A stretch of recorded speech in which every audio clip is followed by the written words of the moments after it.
Hey everyone, it's Enigma Hood again, and this time I'm going to be talking about something a little bit different. I'm going to be talking about how to clean your ear, and I have some things here to help demonstrate that. Now, have you ever had trouble hearing? Well, if you have, 99% of the time it's probably because of earwax, or as doctors call it, cerumen. You can use some techniques to clean your ear. Now, did you know that in some countries like India, you can actually get your ears cleaned on the street?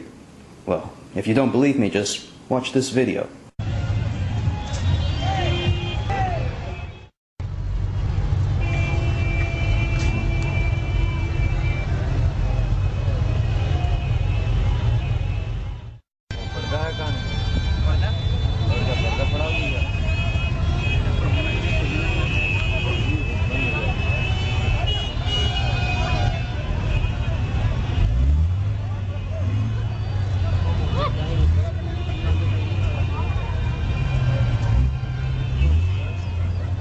Yeah, it looks a little, I don't know, unsanitary.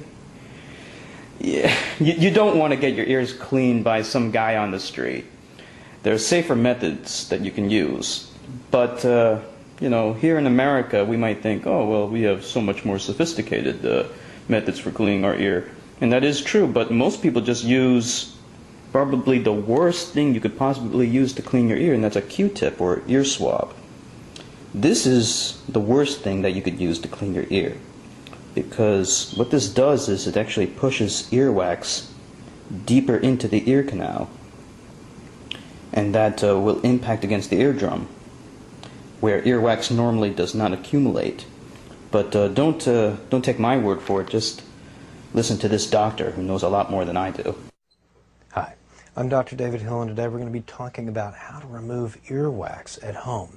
Now, people find earwax really disturbing, and occasionally a buildup of earwax may cause a problem like pain or decreased hearing. But for most people, you really don't need to do anything about earwax. Remember, earwax, or cerumen, we call it in medicine, is very protective. Not only does it form a physical barrier preventing bugs and dirt from getting into the ear, but it also forms an acidic chemical barrier fighting off bacteria and keeping them from causing outer ear infections like swimmer's ear. Now, what do you not want to do? You absolutely do not want to put a Q-tip here in the ear canal. What happens, there's generally a little narrowing or twist in the canal about halfway down. And when you go in with a Q-tip, you usually push more wax in than you get out. That can cause an impaction, decreased hearing, even ear infections. You also don't want to flush water forcibly into the ear. Doctors do this sometimes, but we've always looked first to make sure there's not a hole in the tympanic membrane or eardrum, because if you put infected fluid into the middle ear here, you can cause a really bad ear infection. So what can you do? Well, you can instill some ear drops. Those drops can be a homemade solution of half white vinegar and half alcohol. That's especially protective from swimmer's ear. You can also use a little bit of peroxide. You can use mineral oil or baby oil. You really should not use a vegetable oil like olive oil, because that can sit in the ear and go rancid. Know that for almost everybody, the earwax is going to work its way out. The skin down here grows outward like a little conveyor belt, and it carries the wax out of the ear with time. One last thing. Ear candling may be popular, but it has never been shown to do anything about earwax, and it may pose a really serious fire hazard. So more and more we're counseling patients to avoid ear candling because it is dangerous, and as best we know, it just doesn't work. Okay, so we learned a little bit about how to clean your ear. You have to make sure, if you're going to flush it out with any kind of fluid, which is what I'm going to demonstrate today, you have to make sure that you don't have any holes in your eardrum. I don't. So let's get started, I guess. Well, the first thing you'll need is some ear drops. This is what I use. It's, your standard ear cleaning kit.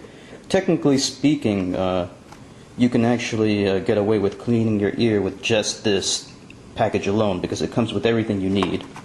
So let's open it up.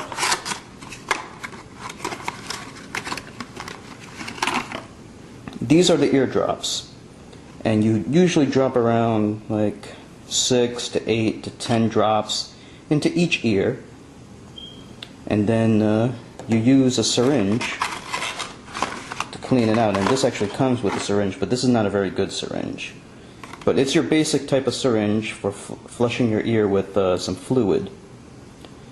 And you know, this one's not that good though, because just stick it into the water, then it sucks up all the water, and then you shoot it into your ear, but it doesn't do it at a consistent rate, and it's really cumbersome and cheap. You know, you're going to be shooting mostly air into your ear than water or fluid. So eventually you'll want to get a real syringe, and that's what this is. This is an ear syringe. Now this is safe as long as you know how to use it properly, and it's effective. Take a look at it. I got this one on Amazon.com for 12 bucks with free shipping. This thing right here is the reservoir, and you know, it looks kind of like a horse syringe or something like that, but no, you use this on your ear. Anyway, I'll demonstrate how to use it. If I can. I'm only using this with one hand. It's a little difficult to do it, but this is just water. You're going to want to use a warm water, something that's close to your body temperature. Well, no, actually, not close to your body temperature, but just warm. Because if it's too cold or if it's too hot, it's going to make you feel dizzy. Okay, so we just do that. It's very difficult to do this with one hand, and the lighting is getting a little weird. Okay, I'm going to stand up like that. And it's difficult to do it with one hand, but you get the gist. Okay, so now you fill it up with some water. Now what I usually do is I turn it up like that, and then I let the air out.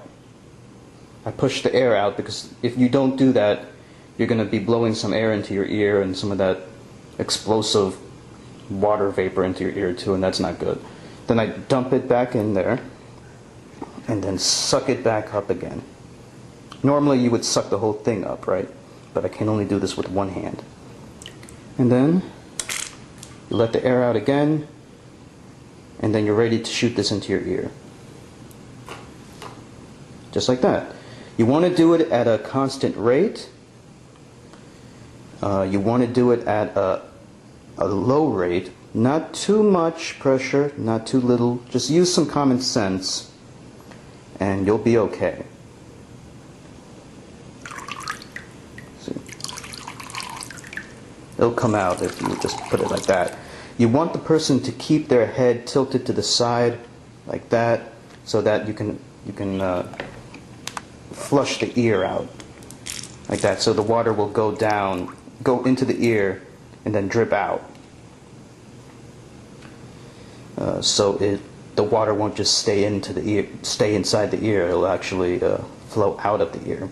So basically, you want to syringe your ears first with some kind of fluid. This is just water, but as you saw in the video, you can use baby oil or different kinds of fluid instead, if you prefer. Then I like to use these drops. I drop in 8 into one ear.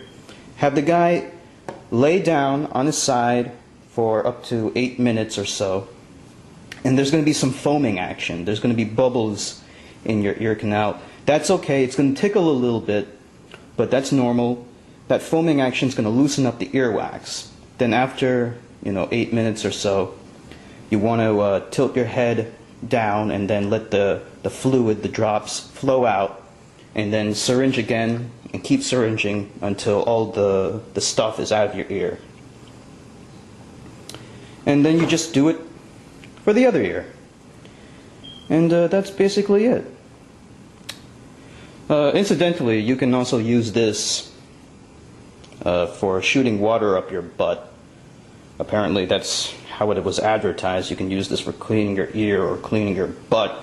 And that's it. I hope that was informative. Thank you for watching.